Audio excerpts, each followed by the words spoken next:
আজ বানাচ্ছি ক্রিসপি আলু পটাটো ফ্রাই। তার জন্য দেখুন লম্বা লম্বা করে আলুগুলো কেটে কিছুক্ষণ জলে ভিজিয়ে রেখেছিলাম। এবার ঢাকাতে ছেঁকে নিচ্ছি জলটা, খুব ভালো করে জলটা ঝরিয়ে নিচ্ছি। দেখুন এখানে আমি একটা ব্যাটার তৈরি করছি। তার জন্য নিয়ে নিচ্ছি 2 থেকে 3 চামচ ময়দা। তার সঙ্গে দিয়ে দিচ্ছি 1 থেকে 1.5 চামচের মতো কর্নফ্লাওয়ার। দিয়ে দিচ্ছি জিরে গুঁড়ো, ধনিয়া গুঁড়ো আর গরম মশলা, হলুদ গুঁড়ো, আর দিয়ে দিচ্ছি কয়েকটা গোটা জিরে। দেখুন দিয়ে দিচ্ছি স্বাদ মতো লবণ। দিয়ে আমি খুব ভালোভাবে মিক্স করে নিচ্ছি। দিয়ে একটু একটু জল দিয়ে একটা ব্যাটার তৈরি করে নেব। দেখুন বেশি পাতলাও হবে না, কি বেশি মোটাও হবে না, থকথকে ব্যাটার একটা রেডি করে নিতে হবে। খুব ভালোভাবে ফেটিয়ে নেওয়া হয়ে গেছে আমার। এখানে আর একটা পাত্রে ময়দা আমি ভালো করে থালাতে ছড়িয়ে ছিটিয়ে নিচ্ছি। দেখুন এবার একটা একটা করে আলুর পিসটা আমি ওই বেসনের ব্যাটারের মধ্যে, ময়দার ব্যাটারের মধ্যে ডুবিয়ে নিচ্ছি। দেখুন দিয়ে ওই শুকনো ময়দাতে আমি ওই আলুটা তুলে নিচ্ছি। দেখুন আমি কীরকম পদ্ধতিতে করছি। দেখুন ওই আলুর উপর থেকে শুকনো ময়দা ছিটিয়ে ছিটিয়ে নেব।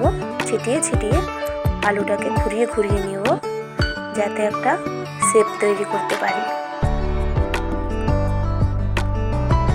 দেখুন খুব সুন্দর করে ঘুরিয়ে ঘুরিয়ে নিচ্ছি।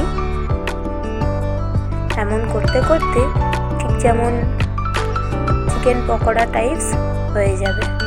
দেখুন কেমন শেপের হয়েছে। আবারও একটু রেডি করে দেখিয়ে দিচ্ছি। দেখুন হালকা হাতে এগুলোর উপরে ময়দা, শুকনো ময়দা ছিটিয়ে ছিটিয়ে এই আলুটাকে রেডি করে নিতে হবে। আপনারা চাইলে এটা চিকেন দিয়েও করতে পারেন। আমি এটা আলু পটাটো ফ্রাই করছি, তার জন্য আলু দিয়েই করছি।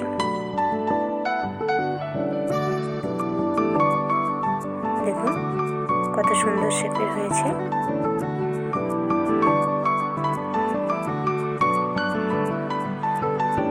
দেখুন আমার সব কটা রেডি হয়ে গেল। এপাশে আমি তেল গরম করতে রেখেছিলাম। হাই ফ্লেমতে তেল গরম হবে, তার মধ্যে আমি সব আলু ফ্রাইগুলো ছেড়ে দিচ্ছি।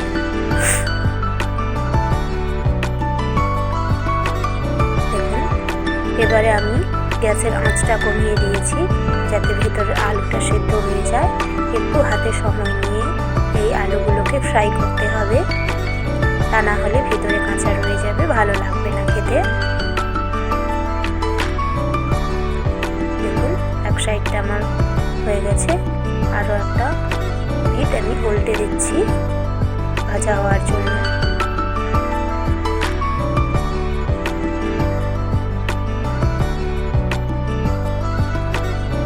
দেখুন হালকা আঁচে গোল্ডেন টু ব্রাউন করে আমি সব পটাটো ফ্রাইগুলোকে ভেজে নিচ্ছি। দেখুন আমার রেডি হয়ে গেছে, আমি তুলে নিচ্ছি।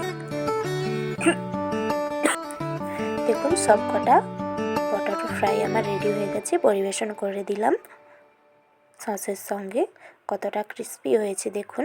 রেসিপিটা ভালো লাগলে কমেন্ট বক্সে অবশ্যই জানাবেন, আর চ্যানেলটাকে সাবস্ক্রাইব করতে ভুলবেন না আরও নতুন নতুন রেসিপি পাওয়ার জন্য।